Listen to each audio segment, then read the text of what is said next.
Assalamualaikum warahmatullahi wabarakatuh. Perkenalkan, nama saya Ahmad Jalan Lubis dari kelompok 2. Di sini saya akan memaparkan materi dari tugas farmakologi yang berjudulkan gagal ginjal. Sebelum saya memaparkan materi ini, saya akan memperkenalkan anggota dari kelompok 2. Yang pertama Ahmad Jalan Lubis, saya sendiri. Yang kedua Parian Samuel Kidrajat. Yang ketiga Ati Ferawati. Yang keempat Nopelda Viana. Baik, di sini saya langsung akan menjelaskan pengertian gagal ginjal.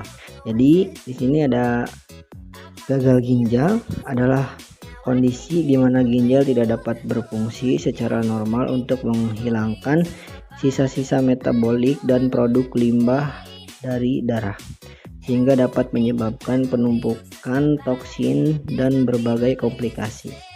Gagal ginjal dapat dibagi menjadi dua jenis, yaitu gagal ginjal akut dan gagal ginjal kronis. Yang kedua di sini ada etiologi gagal ginjal.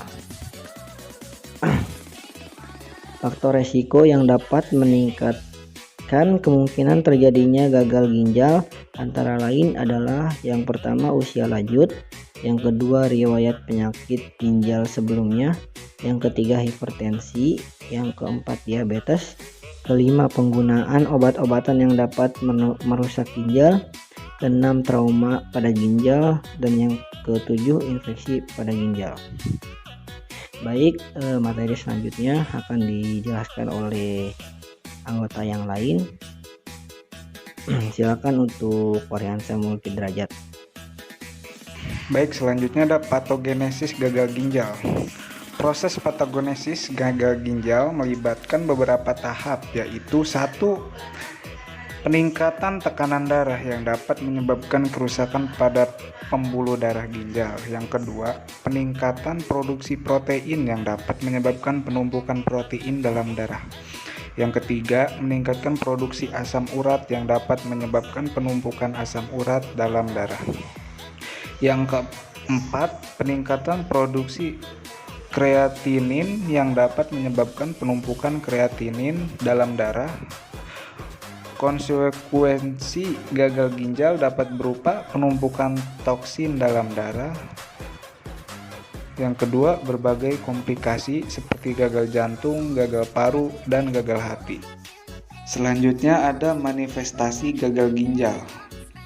Gejala gagal ginjal dapat berupa yang pertama, nefritis atau inflamasi pada ginjal. Yang kedua, hematuria atau darah dalam urin. Yang ketiga, proteinuria atau protein dalam urin. Yang keempat, ketonuria atau kadar keton dalam urin.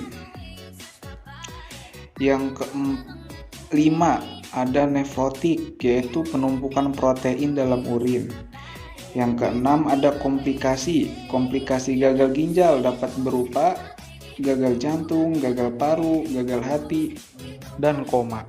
Baik, selanjutnya akan dibacakan oleh Nova Hilda.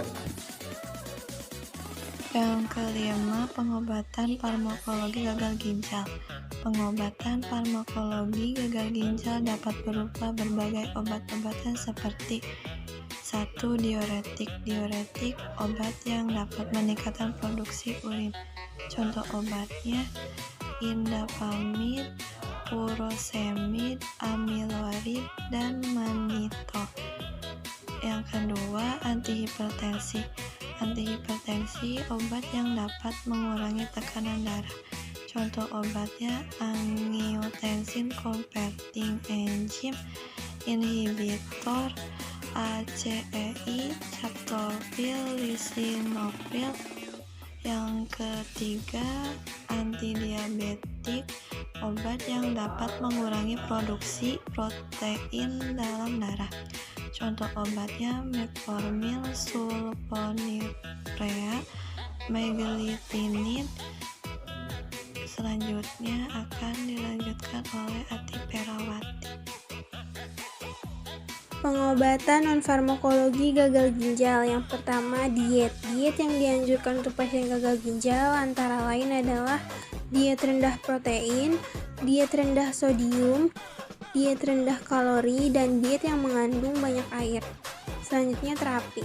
Terapi yang dianjurkan untuk para pasien gagal ginjal yaitu terapi dialisis, terapi transplantasi ginjal, dan terapi pengobatan infeksi ginjal.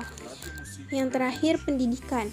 Pendidikan yang dianjurkan untuk pasien gagal ginjal antara lain adalah pendidikan dengan cara mengatur diet, pendidikan dengan cara mengatur obat-obatan, pendidikan dengan cara mengatur aktivitas fisik, dan pendidikan dengan cara mengatur stres. Sekian dari kelompok 2. Terima kasih. Wassalamualaikum warahmatullahi wabarakatuh.